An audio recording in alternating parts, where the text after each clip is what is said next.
Good afternoon, everyone. Thanks for joining us for our 2:30 streaming show. I'm Jamie French. And I'm Robinson Miles. A lot is happening around the tri-state today, so let's go ahead and jump right in. Our first headline is that Owensboro police are searching for a third man linked to a June murder case.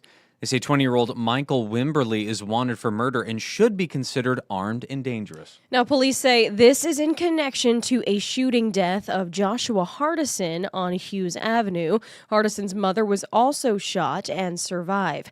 Now, police arrested two other suspects in this case, 24-year-old Jonathan Brown and 29-year-old Mitchell McGuire. Both of them are facing murder charges. Now, looking elsewhere, a bit of a heads up if you live in Corden. Henderson County leaders say there will be a scheduled water service outage for customers on Thursday. Now, it's expected to start around 8 a.m. and could last up to 8 hours. Crews say they will be installing a fire hydrant and gate valves to improve fire protection. Yeah, so this water outage will impact around the 40 customers who live around that Wilson pump station in Corden. A boil advisory will then be issued once your water is restored. And of course, we'll let you know once that boil advisory is lifted, but definitely keep that in mind.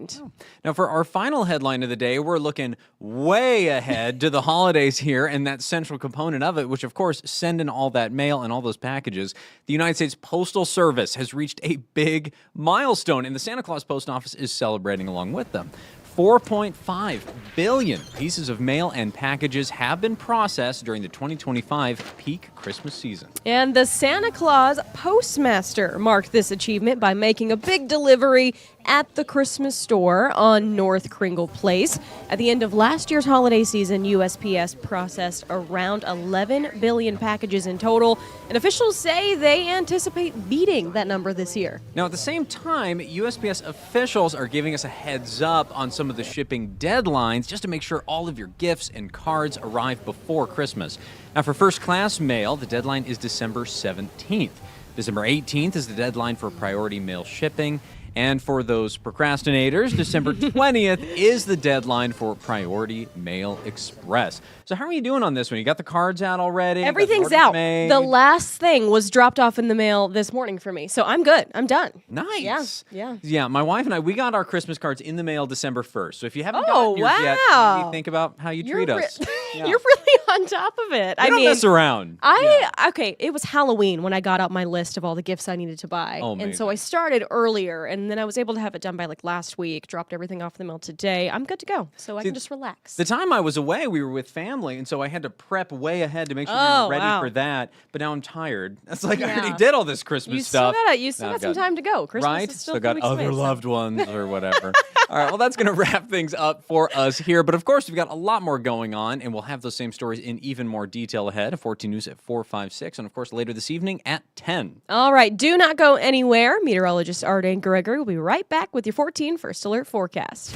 Stay informed on your local news and weather throughout the day by watching the 14 First Alert streaming shows. At 8:30 a.m., get your First Alert forecast to plan the day ahead and catch up on the news that happened overnight with the 14 News Sunrise team. In the afternoon, get the latest headlines, forecasts, and a preview of the stories we're working on with the 14 First Alert streaming show at 2:30. And get an in-depth look at the 14 First Alert forecast so you're ready for the next big thing with the 14 First Alert weather show at 9 p.m. Watch the 14 First Alert streaming show that fits your schedule and works best for you. Streaming on your phone by downloading the 14 News app and the 14 First Alert weather app. On your smart TV by using the 14 News streaming app. And stream anytime on Facebook, YouTube, or on 14news.com. Stay connected and stay informed by watching the 14 First Alert streaming shows on your favorite streaming devices.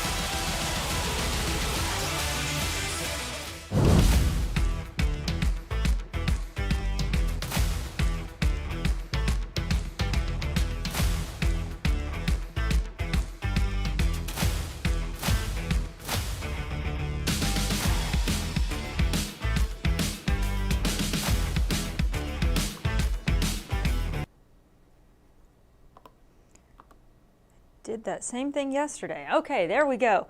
Good afternoon. I'm 14 First Alert meteorologist Arden Gregory. This is a live look at the Evansville riverfront, getting some nice sunshine out there, but look at those flags. The wind is whipping out there today. We do have a strong breeze, but because that wind is coming from the south-southwest, today is not as cold as yesterday was. We're running a little more than 10 degrees warmer than yesterday. What's next, though? We do have rain coming in later tonight, lingering into Wednesday morning as a cold front moves into the tri-state. As that swings through, we are going to see colder air moving in, but that's just the tip of the iceberg. This weekend is when we get our coldest temperatures so far this season. Sunday will be the coldest day we've had since last winter, so bundle up and get ready. We did have some clouds as expected early this morning. Those pushed out pretty quickly, though. Much of today we have had sunshine. There are more clouds off to the west, though, headed our way. So enjoy the sunshine while we've got it. By this evening, clouds will build back in, and then it will be mostly cloudy through the overnight hours. Late tonight, mainly after midnight, we do see those rain chances coming back in. This is not going to be widespread or heavy rain, but a few scattered showers possible very late tonight into early Wednesday morning. So most of this will be from about 3 to 8 a.m. Wednesday morning as a cold front comes into the region. Now, that cold front's also going to have a big impact on our wind direction. I just mentioned today is breezy, but that wind is coming from the southwest, and that's going to continue overnight and into Wednesday morning. Then this cold front swings through. By about lunchtime on Wednesday, it's going to be mainly dry. Can't rule out a stray sprinkle or flurry, but most of the rain is going to be very early Wednesday morning. Notice the wind arrows, though. Colder air starts to come in from the northwest. So I think Wednesday is probably going to be one of those odd days where we hit our high temperature for the day at like 10 or 11 a.m. and then it'll actually get gradually colder as we go through the afternoon.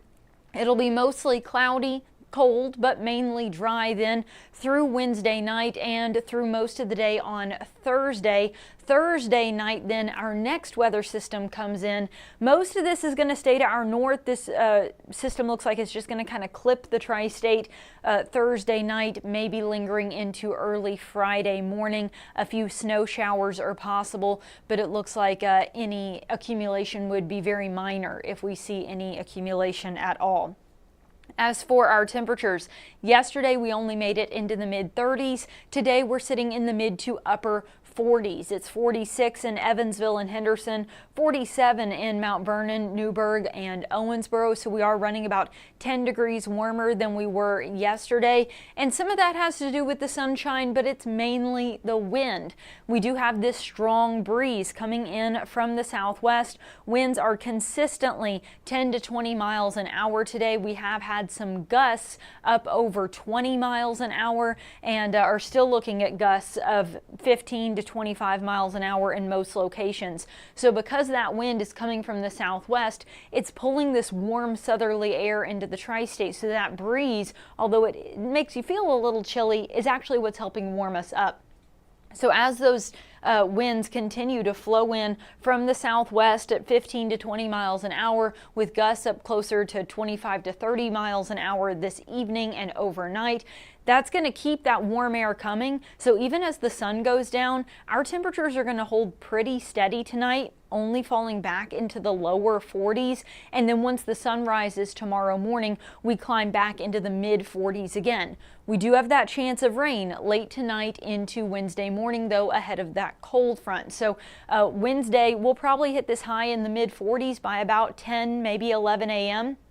Then by lunchtime, that wind direction will start to shift. It's still going to be breezy, but now that wind's going to be coming from the northwest, pulling colder air into the tri-state. So then Wednesday afternoon, we'll actually be dropping back through the 40s and then eventually into the 30s by the end of the day, bottoming out somewhere in the mid 20s by the end of the night.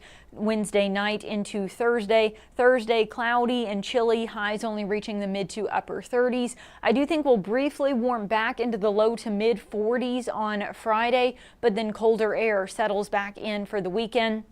Sunday will be our coldest day so far this season, with lows in the mid-teens and highs in the mid-20s. It's very possible our wind chills will dip into the single digits, so it is going to be very cold out there, and that's going to be Sunday night into Monday morning as well.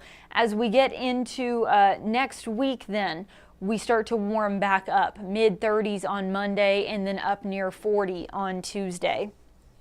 Checking in on the comments, Christina commenting on what the news guys were talking about there. Haven't even put the tree up yet. You got to get on that, Christina. You only got a couple weeks left. Mary Jo asking if we're expecting bad weather. The short answer is no. We may get a few showers overnight into tomorrow morning. We may get a few snow showers then Thursday night into Friday morning, but both times it looks like it's going to be light, scattered precipitation, very low impact. We're not expecting thunderstorms of any kind. That snow may end up putting down a dusting. We could get some minor accumulation, but overall, everything looks very low impact this week. The main impact you're going to feel is going to be these ups and downs in our temperatures that I'm showing you here. Sunday is going to be very cold. Like I said, Saturday night into Sunday morning, we dip into the mid-teens with wind chills in the single digits.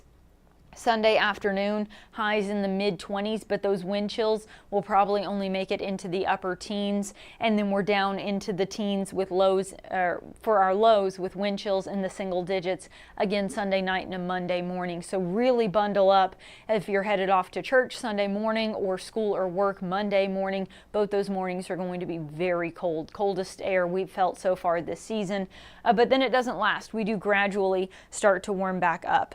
Good afternoon, Zach and Jeff. Always good to see you guys in the comments there.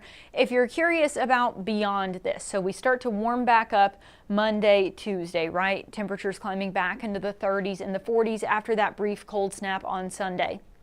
The extended outlook then from Wednesday the 17th through the rest of next week on through next weekend does show a trend of near to maybe even slightly above average temperatures. So it seems like that warming trend may then continue through the rest of that week. And our precipitation outlook actually shows below average precipitation. So we've got just some very hit or miss rain and snow chances this week. As we get into next week then, it seems like our temperatures will finally start to warm back up to near or maybe even slightly above average. So probably talking about some more 40s, maybe even closer to 50, and not expecting any sort of major rainy or snowy patterns headed our way as we go through next week as well. One question I got yesterday was whether or not we were going to have a white Christmas. I just want to give you a little perspective on the stats on that because statistically, odds are the answer is almost always no. It does happen sometimes, but usually the answer is no.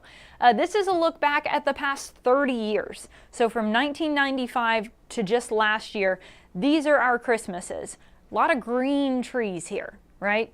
So there have been a few years, 2000, 2010, and just a few years ago in 2022, where we did have a true white Christmas, where we had an inch or more of snow on the ground when we woke up that morning. One that is probably going to stick out in a lot of people's minds is Christmas of 2004. We had a big snowstorm right before Christmas that year. And we had several inches of snow on the ground that year. And then 2002, the little snowflake on that means we didn't have snow on the ground when you woke up that morning, but it did snow some during the day on Christmas Day 2002. So looking at the past 30 years, we don't have a great track record. Even if you widen that out to the past 70 years, that is still a lot of green Christmas trees. We just don't have that many white Christmases in this part of the country. They're fairly rare. 56 of the last 70 years have not included snow of any kind on Christmas. That's 80% of the time we don't have snow on Christmas. There are the exceptions though. 4 of the last 70 years, so 6% of the time, you didn't wake up to snow on the ground Christmas morning, but it did snow during the day, Christmas Day.